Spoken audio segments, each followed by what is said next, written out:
Belief in oneself and knowing who you are, I mean, that's the foundation of everything great.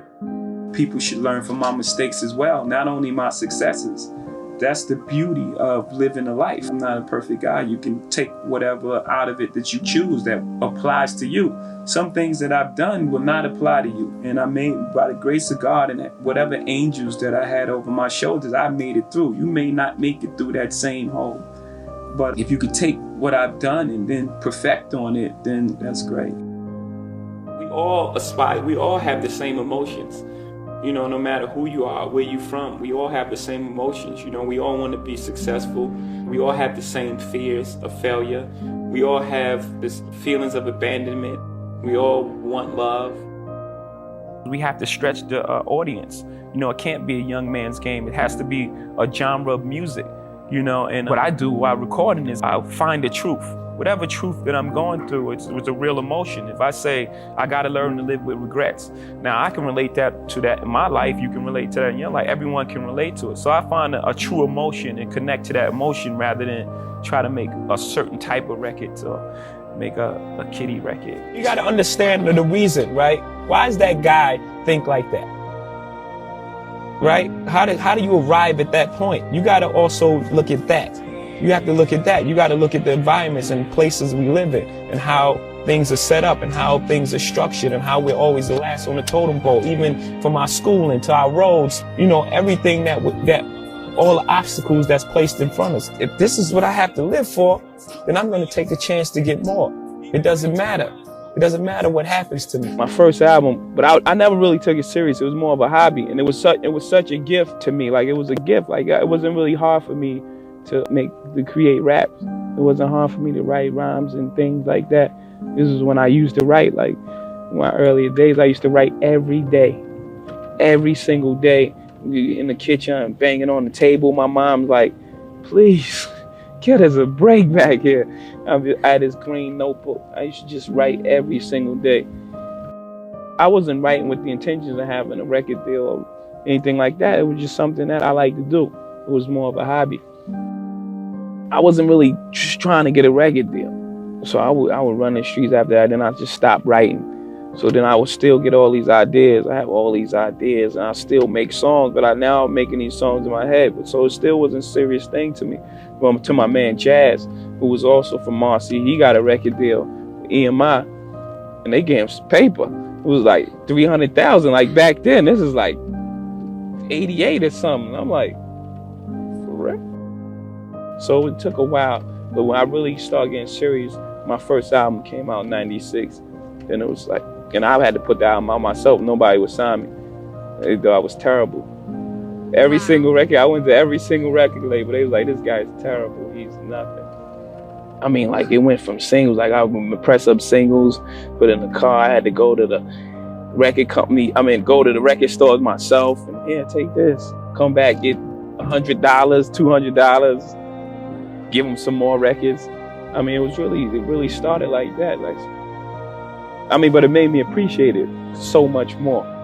No one gave me anything. They didn't give me a record deal. They didn't give me anything. Like, I really just took my time and grew it step by step by step by step. And that goes from not listening to other people again. Because I could have easily been like, wow, maybe I'm writing, maybe what I'm talking about ain't right. You know what I'm saying? They say no one wants to sign me. Maybe what I'm saying ain't right. I could have easily took that. That was easy. That would have stopped the suffering.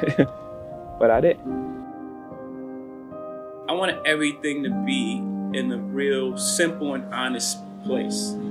You know, like even the videos, you know, I don't want videos, like music videos, like each one is like a doc, or this is a short, or this is even the cartoon that we made for OJ. Like, I wanted it to be just an honest portrayal of everything that I was saying. Like, the story of OJ is about us moving forward. And for us to move forward, we had to take a look back.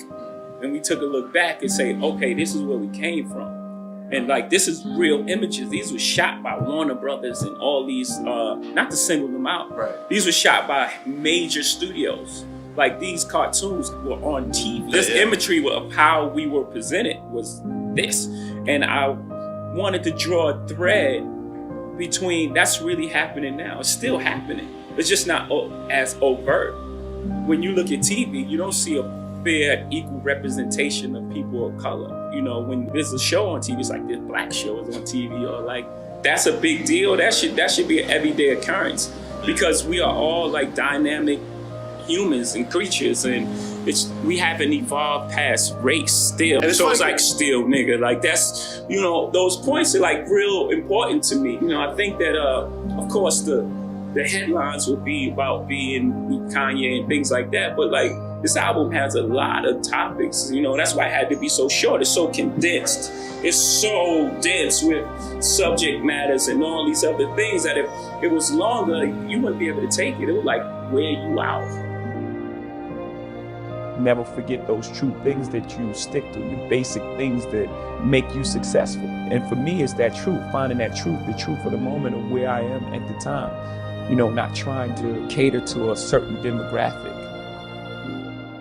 I was around music my whole life. My mom and pop had like a huge record collection, so I started out listening to music early on, and I would just write music. You know, I just had a love from there. I didn't get to it, you know, I got caught into my neighborhood and my surroundings, but I've always taken it with me, and I've always went back to it, and it just got to a point where it was like, make this decision. This is something you really love and you love to do. It's time to really focus on it and get serious about it and give it your all. And once I did that, it was no looking back from there. My advice is just do things that are true to you. Most things that I'm involved with are extension of being creative. You know, Rockaway is a clothing company. It's part of who you are, and hip hop is your attitude and what you're trying to express, how you dress. I love sports growing up. I grew up in a household where sports was on 24/7. So these are all things that are comfortable for me. You know, these are things that I like. So I would just say get involved in things that you love, and also have a standard for yourself and have some sort of integrity and try to, you know, find some sort of truth in what you're doing. All the things that you apply in business, you know, they say that he has great instincts. Well, on the streets, having great instincts can be the difference between life and death, not just losing a deal or incarceration, you know, which is less than death. And being a person of high integrity, you know, people want to deal with you in business, in trust, and honorable, a man of your word. All these things come to play in business world. I'm not condoning anything, any street activity. It's just the way it is. It's not about who got more money and who got more houses. You know, you've earned it, buy what you want. But don't forget what's important. Without people, and being rich would be very boring. No one to share with, no one to have. You know what I mean? Like, just be a rich person, one person on the planet. Just like, well, then what do you do? Things don't happen to you, they happen for you. That's life. Everything is life. It happens for you. Everything is for your greatest good. You can't control the future. I mean, you can control it up to some point. You can't control what others do. You can't control anything. Someone can run a red light, and that's the end of everything. You know, you only can control what you can control. Seeing things from other people's perspective and what other people are going through, you know, helps me a lot. Was that somebody else that helped you get to that? Is that therapy? Is that group? Is that part of therapy? Part of being who I am, you know. But definitely a lot of therapy. I've been taught everything but emotional intelligence. You know, that's not what you're taught as a young man growing up in projects. You're taught to survive. I come from the school of making albums. I know right now, you know, everything being digital and everything being so fast and everything that, you know, separate and people, you know. I try to make albums because for me, it's a capsule of time. You know, it's not just music for me. You know, for me, it's where I was at this moment, or what I'm trying to capture. And what I'm trying to capture, the blueprint is, you know, what I call a new classic, because it's influenced by the Marvin Gaye's and the generation before us, but it's not a recreation of what they've done, my interpretation of it, and it's me making my mark. It's saying, here, this is what I want to be remembered as right here. I think every move made, like we're going to compare it to chess, I think every move made is to be learned from, whether it was a good or a bad move. And I think it all sets you on a path.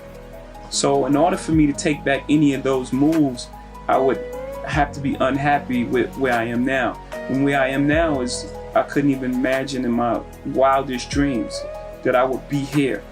So for me to take any of those moves back would be affecting the natural course of where I am now. So I wouldn't want to be anywhere else. I mean, of course, there are things in life that you say I could have done differently, but knowing that and being aware of that, for me, it's helped me. You know, every chess move that I made, I was like, he's gonna do that. It's like it was followed up because I learned from that one. Okay, now I have to change my strategy because, you know, I moved that there, he's gonna move there. Now I have to move this over here. So at the end of the game, I believe I trapped the queen in the corner, to use a great analogy, and I have the king in my side. So I'm pretty happy with where I am. That meant most to me, and always coming up, I always believed in the way you live your life, you affect the outcome of your life, you know, and karma and everything. So I just want to be remembered as a very honest and straight up guy. You know, I'm pretty much a mirror. If someone's cool with me, like energies attract, right? You give off energy, you get that energy back. So just a person that was of the utmost integrity, you know, honest, very hardworking, and someone who really cared about the culture. Because at the end of the day, that's what I'm pushing everyone for. I always had that in the back of my mind, and then I got to a point where I was like, man, I don't want to ever just do it to do it. And then it was this opportunity. So those two things combining led to the retirement. And then, of course, the love for it. Like with anything else, the love for making music, you know, and start pulling me back to the studio. And it was like, yeah, for me, I was happy about it. Because I was like, yeah, that's the feeling I want. Go in with making an album. I want to have something to say, feel like I need to do it, as opposed to it's November and, you know, put an album out. That admiration when people look at me and say, first black president, right? Because for me, like I said, when I walk in the room, I represent the culture. I love the culture, and I love to honor it in that way. So when people look at me like that, it just gives me more motivation to keep, you know, to continue to open doors for that next generation of artists. Like I said, this is the thing that saved my life, hip hop.